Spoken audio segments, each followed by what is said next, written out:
also, you guys, along with the playing and styles of Jessie J, I was listening to some videos that I just scrolled down and listened to on her channel, and I saw a video about her doing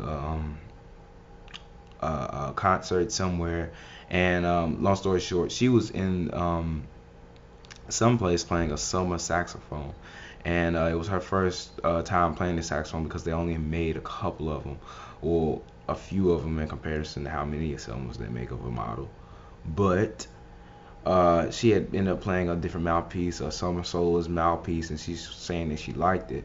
And when she was licking and I guess playing, around on the horn and telling how it feels and how it sounds. She played some really articulate stuff that you may not always hear in her music. Now, this little subject of smooth jazz artists, contemporary jazz artists, versus the old school traditional jazz artists that used to play bebop and swing, such like Charlie Parker, you know, she kind of just blended those two worlds together. Now, a lot of people will say jazz is jazz and there's no difference. Well, there's a big difference.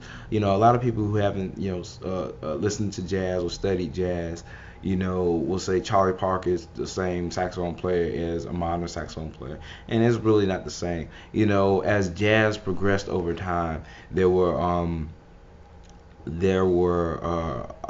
a lot of differences and nuances applied to jazz. So old school jazz musicians like Charlie Parker, Cannonball Adderley, you have Coltrane, and I guess Sonny Rollins, and all those other guys. They traditionally had a bebop swing to it. It never really branched out, and it never really crossed over as well. But Jessie J, once again, she amazed me with some of her crossover skills, where she had some really really articulate licks that might have been played by either Charlie Parker or Cannonball Adderley or any of those big fat cats, and she brought it into that video.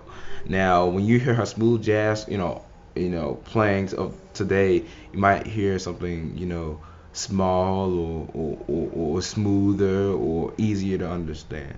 But really, it really amazed me how she put something so articulate together, and she started just riffing on the horn. I didn't even know she could go that far in emotional content. I mean, not that I judge her in comparison to other artists. It's more of a comparison between artists. Which artists can suit the way I feel at the specific time and express it on their horn. And she really hit a lot of key points for me with her music, with her sound. And it's not like she meant to. It was just it was just her being her. It wasn't like, oh, well, I'm going to sit here and play this and make it exactly how people want it. No, it was more of a general field of, hey, she brought this lick from this emotional range and ended it the exact way it should have been ended. It's complex, but I understood exactly what she was saying. She didn't have to be, Charlie Parker to do it, or she didn't have to be Cannonball Adderley or Coltrane to do it, if that makes sense. Because traditional jazz artists tend to be more abstract with their art, and it's a little bit harder to understand. It's like a Picasso painting or a painting that's just nothing but a whole bunch of splashes of art, or splashes of colors on one page, and you're like, at first sight, you're looking at that like, what is that really art? Can that be considered art? That's just a whole bunch of watercolors or paint droplings on a piece of paper, something extremely deep, but somebody else might come up and say, oh, that's the best painting in the world, because the art is abstract. In my opinion, bebop and all those complicated licks that the old titans of jazz used to play were abstract art, and only at times where ballads were played were times where the art was more in your face, slow, and the emotion was there in your face. But for Charlie Parker and Coltrane back in the day when they used to play bebop and swing, and I think Dizzy used to play bebop and swing, all that stuff was more abstract, and Jessie J kind of really crossed over in that video of abstract and what it meant to be a traditional artist and what it meant to be an abstract artist at the same time.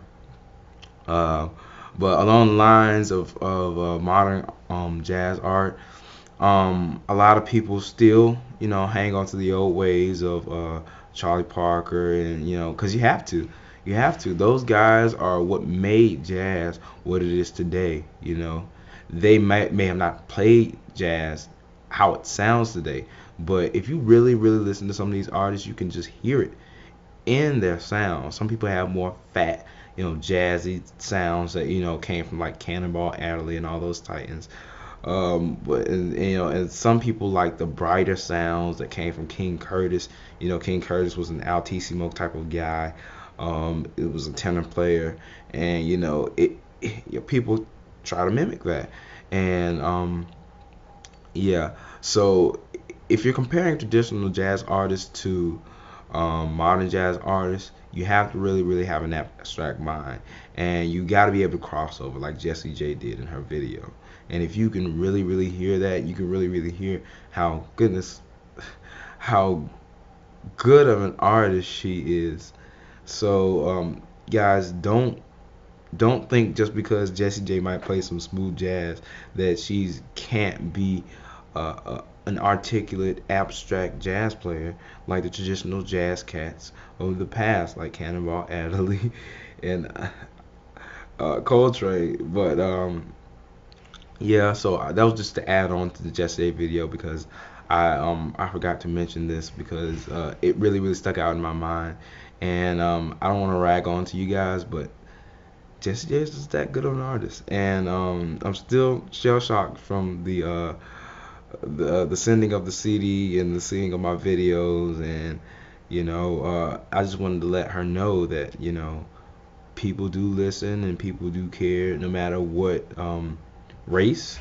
Race is a big factor when it comes to music, and no matter what age, because jazz, it tends to be an older demographic of fans.